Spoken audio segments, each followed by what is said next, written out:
আসসালামু আলাইকুম। Hi guys, মোৰ তাত এটা বস্তু আছে। সেই বস্তুটো খালে বোলে বেমাৰ হয়। আপোনালোকক দেখাই দিম। মই সেই বস্তুটো ৰুই দিছিলোঁ।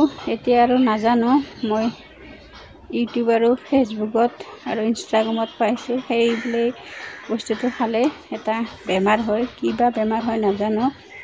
আপোনালোকক মই বস্তুটো দেখাই দিওঁ। কি বস্তুটো, যিটো বস্তু খালে বেমাৰ হয় বোলে আপোনালোকক দেখাই দি আছোঁ ৰ'বা। মই এডাল গছ মান ধুনীয়া হয়।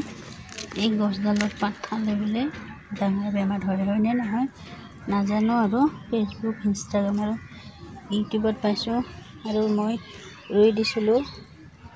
তেতিয়া জানা নাছিলোঁ। এতিয়া গম পোৱাৰ পৰা মই খোৱাই নাই। নোখোৱাৰ কাৰণে এনেকৈ ফুলি গৈছে, গুটি হৈ গৈছে। কি বেমাৰ হয় আপোনালোকে ক'বচোন। হয়নে নহয় নাজানো। আৰু কিমান দূৰ সত্য আপোনালোকে ক'ব দেই কমেণ্টত। Bye bye. মোৰ ভিডিঅ'টো শেষলৈকে চোৱাৰ বাবে আপোনালোকক ধন্যবাদ। অন্য এটা ভিডিঅ'ত আপোনালোকক লগ পাম। Bye bye.